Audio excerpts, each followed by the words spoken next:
Hello, my name is Dr. Colin Summerall, and I'm the invertebrate paleontologist at the University of Tennessee, specializing in echinoderms. Today I'm going to talk about the nature of diversity, not the nature of diversity based on whole specimens, but on disarticulated specimens. As I mentioned in a previous video, echinoderms fall apart upon death, making thousands to millions of individual ossicles. This is especially true in very fragile organisms, such as brittle stars, starfish, and things like edrioasteroids. That said, many of these parts are completely distinctive, and you can identify species from these disarticulated elements if you know what you're doing. So what we're going to look at is how to process that material, how to pick that material, and then some thoughts on just how diverse organisms really are when you don't look at the whole material, but you look at the disarticulated material. So what we're doing here is we have a bag full of shale that was collected from a Mississippian locality in Kentucky. You can see it's just a bunch of shale, and you can hardly see any fossils in it at all. Now, to get the fossils out of it, you first take the data out, and then you simply dunk it in a bucket of water and let it soak. And as it soaks, it breaks down. Then, depending on the quality of the rock that you've broken down, you simply wash out the mud, and then when you're done, you have a bunch of skeletal debris, as you see here. You can see crinoid stems and some other things in it, but really you sieve this, and then you wash it out, sieve it, and then pick it for the microfossils you're interested in. Once you wash out the sediment and thoroughly dry it, you sieve it into various size fractions. You then have to look through it manually to find all the material. To do this, we use a picking tray and a microscope. Now, one mistake a lot of people make when they do this is they simply pour a bunch of stuff on the tray and then try to find stuff in a pile of junk. A much more efficient way of doing this, we pour this back in. Oh no, I spilled some! Yikes! Is to very gently sprinkle it.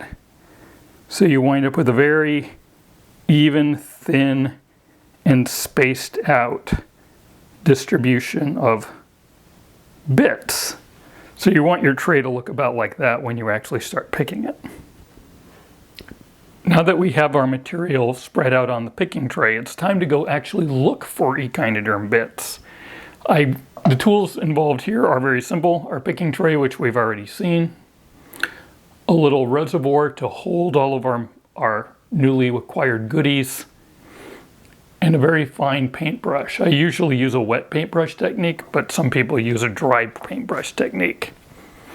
Then we simply systematically look at it under the microscope and slide the tray around looking for goodies. Now, what I'm seeing mostly in this particular sample are bryozoans. Archimedes fronds break into millions of little tiny bits, and it pretty much is the bulk of the bioclastic sediment.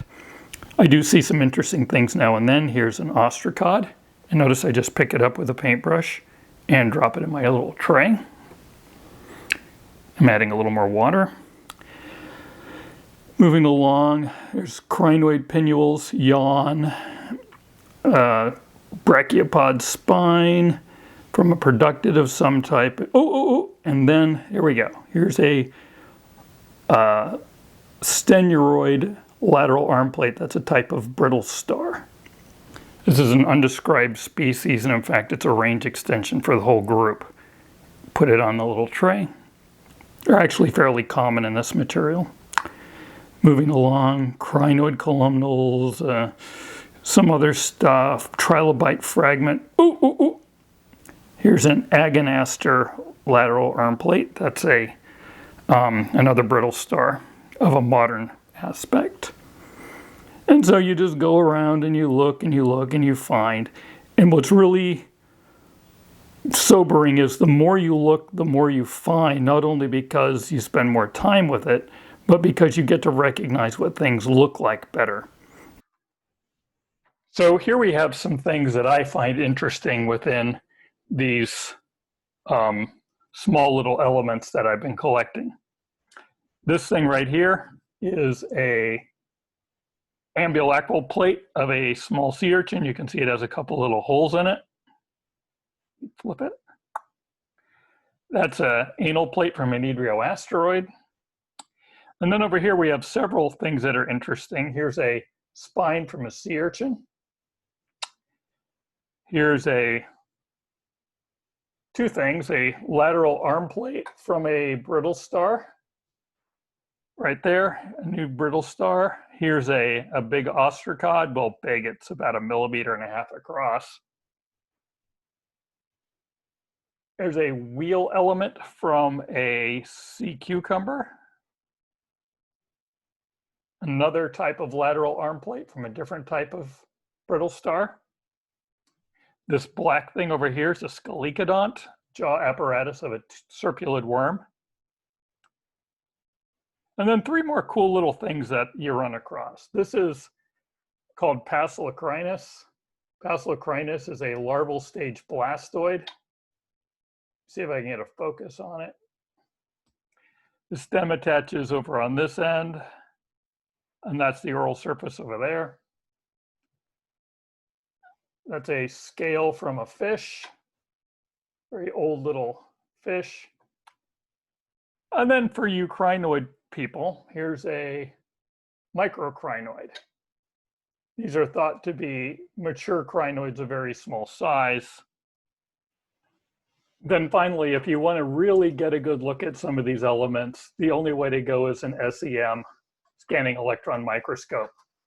This scale bar down here is about 250 microns, so 1/4 millimeter across.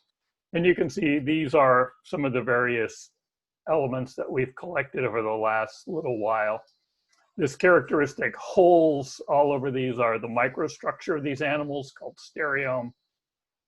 And you can see that the morphology that you can get in these things preserved in the shale can be absolutely spectacular. So how does the investigation of disarticulated echinoderms affect our understanding of diversity? Well, my student Nick Smith has been looking at one particular locality where so far we have 12 species of brittle stars at this locality as disarticulated elements.